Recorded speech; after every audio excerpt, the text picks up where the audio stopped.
Larache, 1975, una ciudad que respira historia bañada por el Mediterráneo y donde el aroma a especias se mezcla con la brisa salada del mar. Es un lugar con siglos de influencia española entrelazada en su esencia, pero también al borde de un cambio que transformará todo. En este vídeo vamos a adentrarnos en la fascinante y compleja historia de la presencia española en Marruecos, con Larache con el escenario perfecto para entender esa relación. Veremos cómo la Marcha Verde de 1935 no solo movió fronteras, sino que cambió vidas, comunidades y la identidad misma de esta ciudad tan especial. A medida que vamos desenredando esta historia, vamos a descubrir cómo lo que pasó en 1935 marcó el fin de una era. Para entender el alcance de lo que estaba por suceder, hay que retroceder un poco desde los principios del siglo XX. España tenía una presencia importante en el norte de Marruecos, estableciendo el protectorado español en 1912.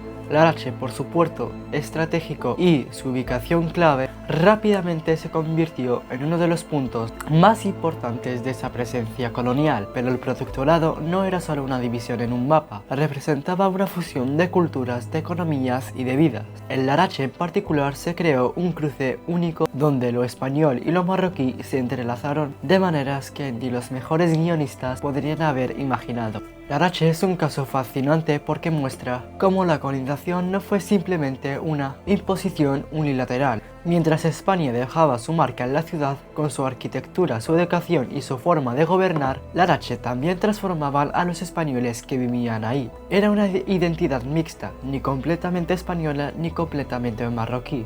En los años 60 y 70, Larache era un auténtico crisol de culturas. Españoles, marroquíes y judías no solo convivían, sino que habían creado una sociedad donde las tradiciones se mezclaban y se reinventaban juntos. Y claro, en las sobremesas no faltaba una buena discusión sobre quién tenía la mejor receta de couscous. La influencia española se sentía en cada rincón. La comida era un festín donde combinaba lo mejor del Mediterráneo con sabores del norte de África. Vamos, que un buen día en Larache significaba que podías comerte una paella y terminar con té a la menta. Vivir en Larache era como vivir en una pequeña España junto al mar, pero con un toque exótico que te hacía sentir especial. Teníamos nuestras escuelas, nuestros clubes y manteníamos nuestras tradiciones, pero al mismo tiempo estábamos completamente inmersos en la vida marroquí. Era como si vivieras entre dos mundos, pero al final del día lo único que importaba era que tenías una buena excusa para no ir a trabajar en los días festivos. Los veranos en la playa, las fiestas religiosas, era como si hubiera una mezcla constante entre lo nuestro y lo de ellos. Se sentaban en casa porque Larache era así.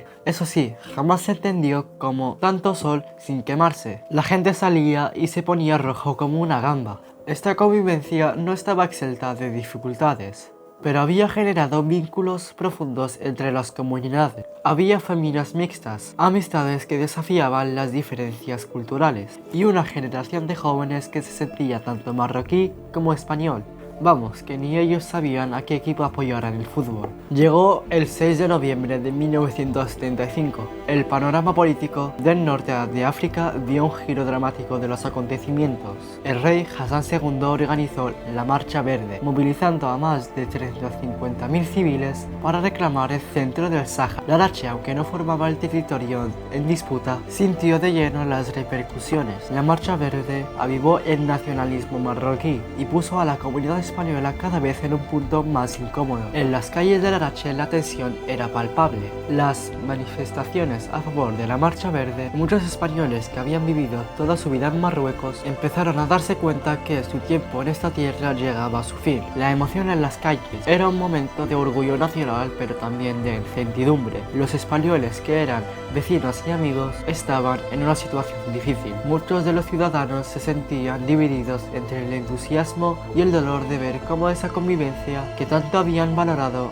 empezaba a llegar a su fin. Con la Marcha Verde quedó claro que la presencia española en Marruecos estaba llegando a su fin. Miles de familias españolas empezaron a empacar sus cosas, preparándose para dejar atrás a lo que durante generaciones había sido su hogar. El puerto de Larache, que había sido conexión entre España y Marruecos, se convirtió en un escenario de despedidas dolorosas. Familias enteras partieron hacia España, llevándose consigo no solo sus pertenencias, sino también una parte de la historia de Larache. Hoy, casi 50 años después, Larache sigue mostrando las huellas de su pasado español. Los edificios coloniales y las plazas recuerdan ese tiempo compartido entre España y Marruecos. Pero el legado no es solo visible en los edificios. La influencia española sigue viva en la gastronomía, en ciertas costumbres y en las maneras donde los larachenses hablan su propio español mezclado con el árabe. Para nosotros, esa herencia es parte de lo que somos. La historia de Larache es un encuentro entre culturas. Aunque los tiempos cambian, seguimos valorando esa mezcla que nos ha enriquecido como comunidad. Hoy,